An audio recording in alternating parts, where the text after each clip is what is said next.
Today we're going to go through some jumping and landing jumps. Blah, blah, blah. Today we're going to go through some jumping and landing drills.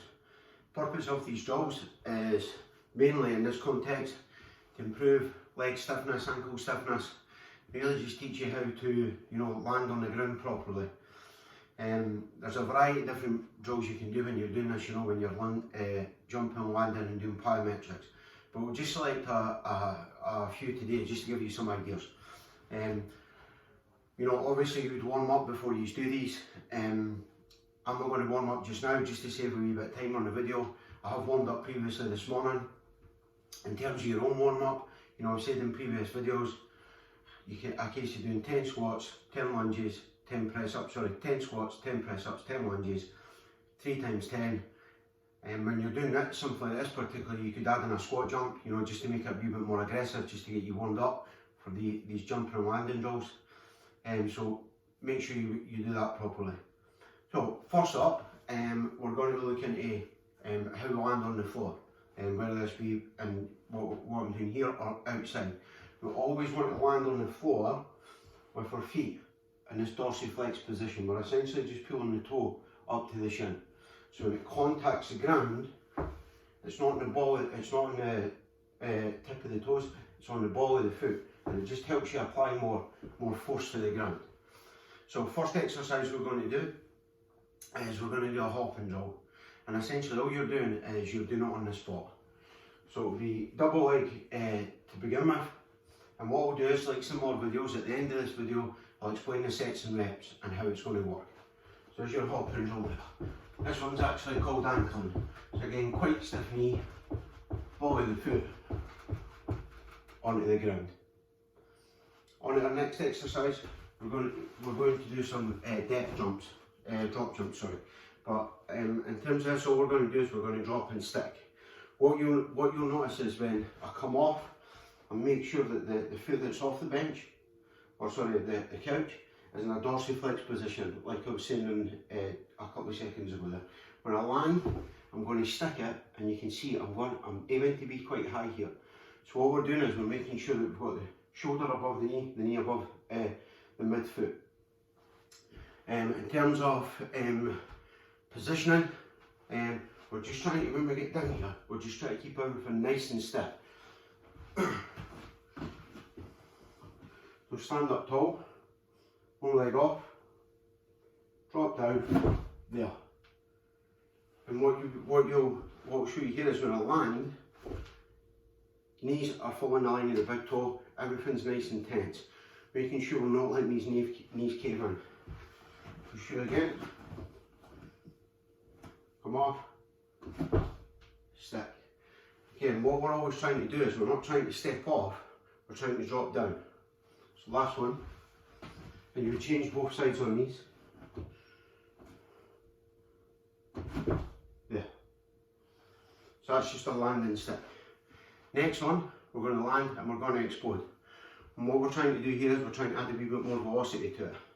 Speeding this up, really extending tall. And make sure you see on side off if you're doing it in the house. So similar to what we've done just there, we're going to drop down, but this time we're going to have a much stiffer knee angle and much more extended knee, so there's not a lot of flexion here. So you come down, there, shoot again,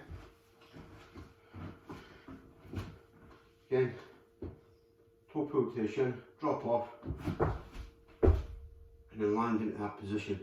You'll be able to see from the video there, it's a bit forward on the right foot. Last one. Drop down, and there. So next up, we're going to look at some, ankle stability type drills.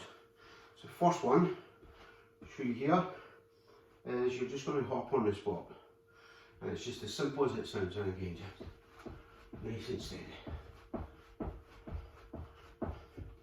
Then you can change directions with it. Again, you essentially go into a circle with it. So really just getting that ankle working, ball of the foot. And then you obviously do both sides on this one as well. Now we're going to look at, we're going to hop into this square in a square. And what we're really focusing on here is really catching it, you know, there. Keeping this hip engaged, this glute engaged. So first one, again, it's not big. You know, you're not, in the context of what we're doing today, you're not taking big jumps. So it's there, there. Oops, again, side. Again, that's there. There. Again. And just so you can see here, you maybe have seen when I was coming up, I got a wee bit wobbly there. Again, what we're always trying to do is we're trying to get the knee to follow the line of the big toe.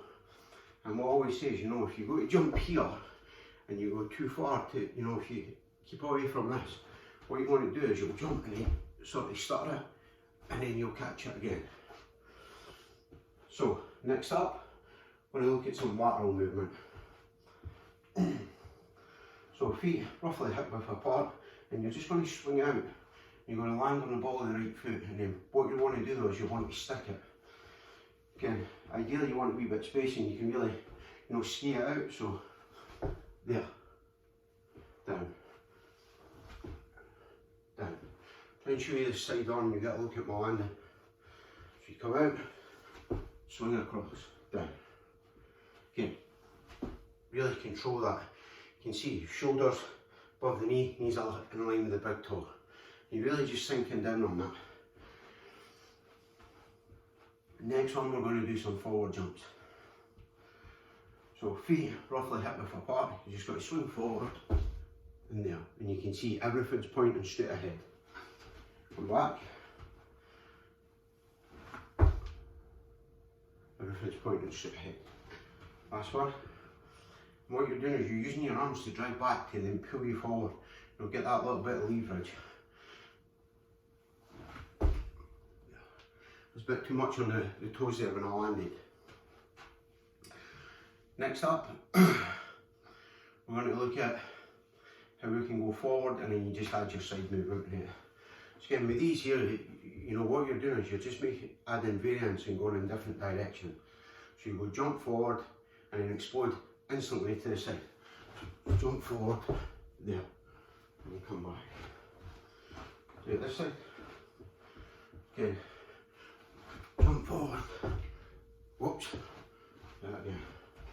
And what we're looking for is, you know, to decelerate and catch that on the landing. So, jump forward, that's better.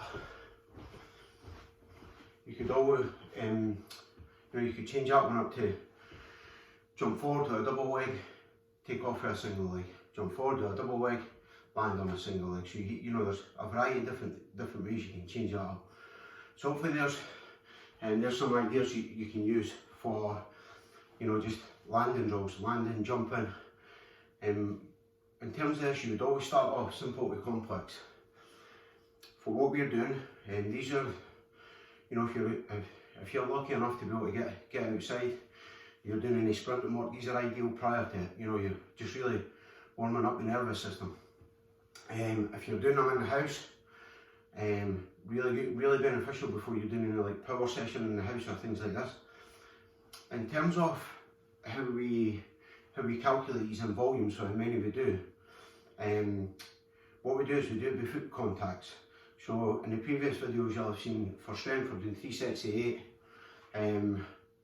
moderate to heavy weight, minute rest. In terms of this, plyometrics and landing drills will be calculated by foot contacts. So what we're looking at is, for the session that we're going to do, and what most of these will do, we're probably looking between 60 and 80 foot contacts. And that's just going to, you know, we're always erring on the side of caution. You know, if you've been training for a wee bit longer, you can go 80 to 100. However, what we need to remember is not all plyometrics are equal. So the load going through a double leg to a single leg is completely different. So I'll give you an example. So let's say we are doing one of the drills we've done just there. So we're just jumping forward and sticking there. So we've got that leg, that weight going through both legs. If we're going to go into a single leg, it's totally different. It's double the intensity minimum. So there. Now we've got all that weight going through a single leg. So keep that in mind. And then, you know, we could do a squat jump, repeated squat jumps. Do that on a single leg and it's totally different, so just keep that in mind. What I'll do is, like I've done previously, at the bottom of the video I'll put descriptive detail, just providing a summary of what we've discussed here. Keep safe and thanks for watching.